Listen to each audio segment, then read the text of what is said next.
This is K.M. Weiland, and you are listening to the Helping Writers Become Authors podcast. I hope you enjoyed this week's episode, Archetypal Antagonists for the Queen Arc, the Invader and the Empty Throne. As the third of the life cycle's archetypal character arcs, the Queen arc is that of the mature adult who has completed the youthful arcs of hero and maiden, and is now challenged to grow into a position of greater responsibility and leadership.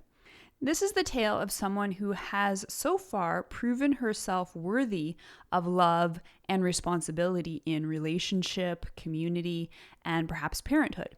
But now life calls for a further transformation into capably accepting a true position of power. The Queen arc can be seen to come after the well-known hero arc, both mythically in the sense that what happens after the hero arc is often the victorious hero being given a position of leadership. More prosaically, it can be seen simply in the life of a modern person who has successfully grown up, with the hero's quest signified by perhaps going to college, getting married, or committing to a career, and who is now tending to the needs of the up-and-coming generation. If the hero arc was about reconciling the potential for power with the goodness of love, the Queen arc then is about recognizing that leadership requires not just love, but also the ability to create order.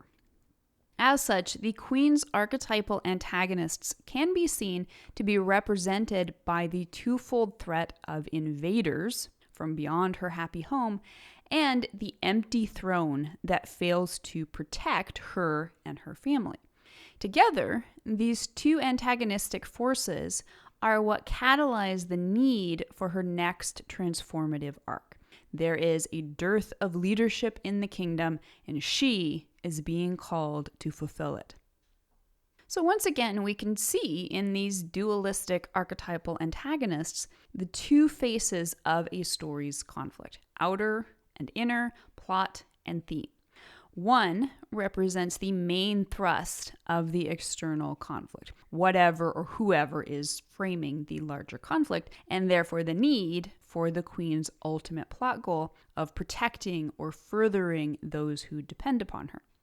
The other antagonistic force represents more specifically the protagonist's inner drama, the inner obstacles that are both driving and blocking her ability to become the person she needs to be in order to triumph in the external conflict. Usually in a Queen arc, the invader represents the outer antagonist, and the empty throne represents the inner antagonist. However, as with all of these symbolic antagonists, it is possible to achieve many flexible dynamics. For example, if the empty throne is truly empty, it may be an antagonistic force represented almost entirely by the Queen's own insecurities or inner resistance to sitting upon that throne. But if the throne is empty symbolically in the sense that the current leadership is corrupt, then she may face a tyrant character, perhaps in a contagonist role, who must be defeated before she can truly save the kingdom from the invaders. The Queen arc is just one step up from the very dualistic mindset of the hero arc, in which the hero faced the evil other of the animalistic dragon. The Queen's primary external antagonist is also still fundamentally viewed as other, although this time the antagonist is at least humanized. Because the Queen's purview of life is still comparatively small, that is, the kingdom, she starts out still operating from a very us versus them mindset. Her heart belongs to her people and only her people. And so, when a threat arrives from outside the kingdom, it is accepted as a danger to all she holds dear. Probably, this antagonistic force of Invader is also operating from this same us versus them mindset, although more aggressively than defensively. As such, there is certainly room within the Queen arc to explore broadening mindsets. The Queen may end her story by subduing the invaders, but she may also come to terms with them, inviting them into the protection of her kingdom as equals rather than conquests.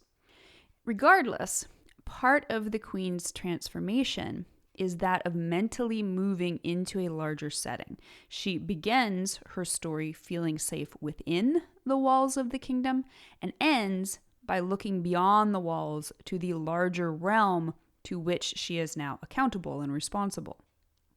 What is the most foundational to the Invader as an archetypal antagonist is that it begins the story by presenting a real threat to the home life the Queen has built and which she holds so dear. She probably has no real desire to become a ruler. Or if she does, she struggles with its ambitious shadow aspects. But the Invader catalyzes the necessity of her growth. If she wishes to protect what she has built, she must expand her capabilities. Now, if the throne were not empty, there would be no need for the Queen to undergo her arc. She begins the story not as the king, but as the Queen. It's not her job to defend the kingdom from invaders. But when she faithfully looks to the existing leadership paradigm to do just that, she discovers the throne is empty. This may not be an instantaneous discovery. Gradually, it will become clear to both the Queen and her children that nobody is helming the ship. Or, if someone is steering, he is doing either a wretchedly incompetent or a criminally corrupt job of it. The Invader represents the catalyst that prompts the Queen's journey. But it is the empty throne that demands she complete it. However happy she may or may not be to act as the ruler's lieutenant, there is in fact no true ruler for her to support. If she's going to achieve her plot goal and defend the needs of her family, she will have to rise to the task herself. Often, the empty throne will be represented by a tyrant character who must be overthrown in order to protect the kingdom from the larger threat of the invader. Although the tyrant may indeed damage the kingdom in his own right, he is not initially so great a threat that he immediately prompts the Queen to confront him. He is perhaps more a petty tyrant than a violent one. In the latter case, he could likely be considered an invader in his own right. Most importantly, the tyrant proves himself the obstacle standing between the Queen and the defeat of the invaders. Now, it's also important to note that the empty throne need not always be representative of an evil force, of negligence, or corruption.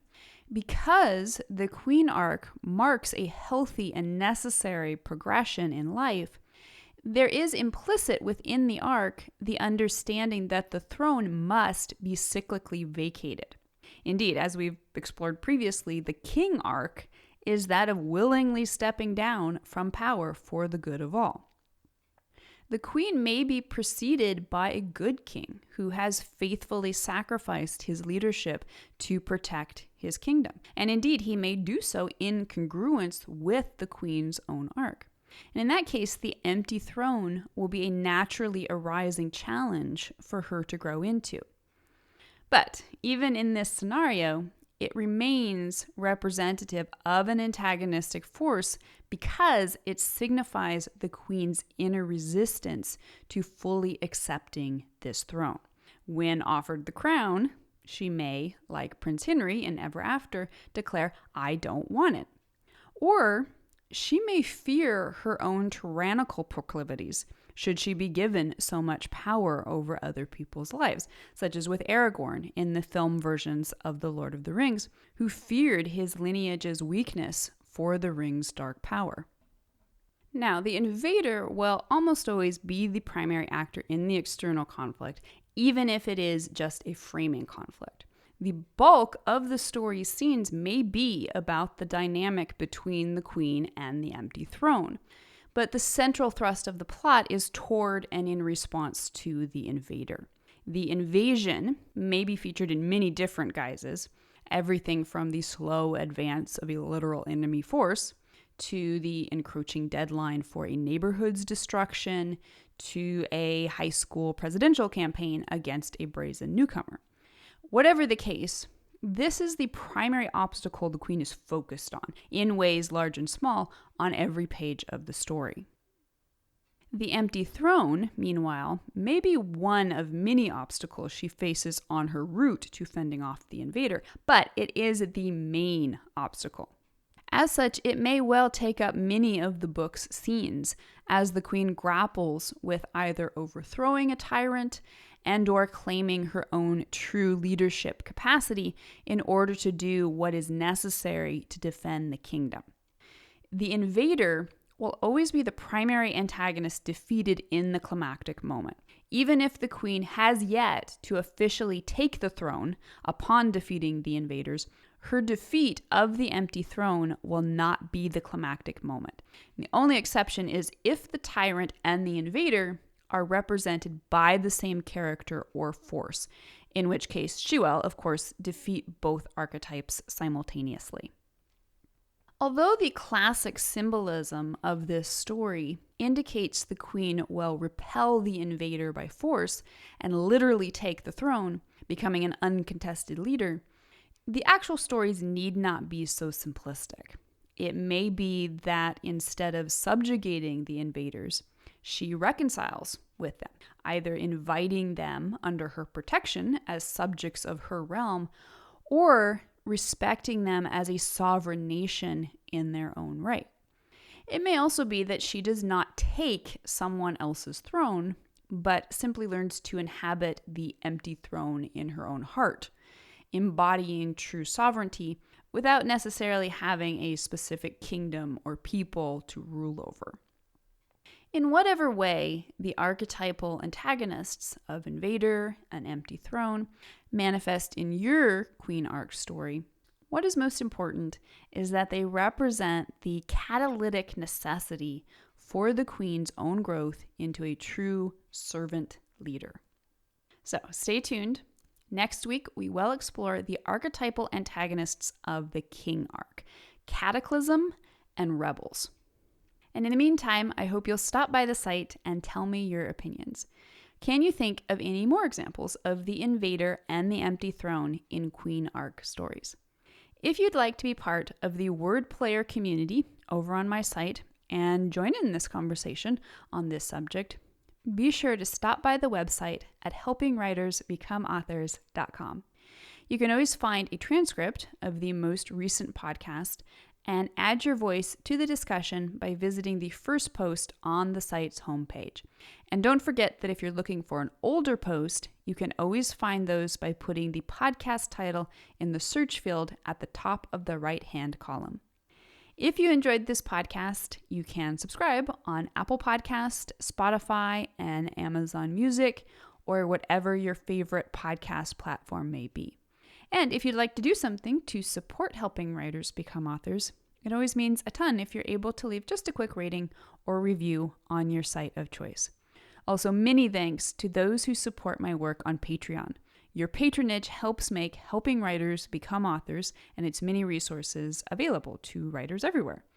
If you're interested in becoming a patron, you can find out more at patreon.com/kmwyland. Thank you so much for listening to the Helping Writers Become Authors podcast, and be sure to check back again next week.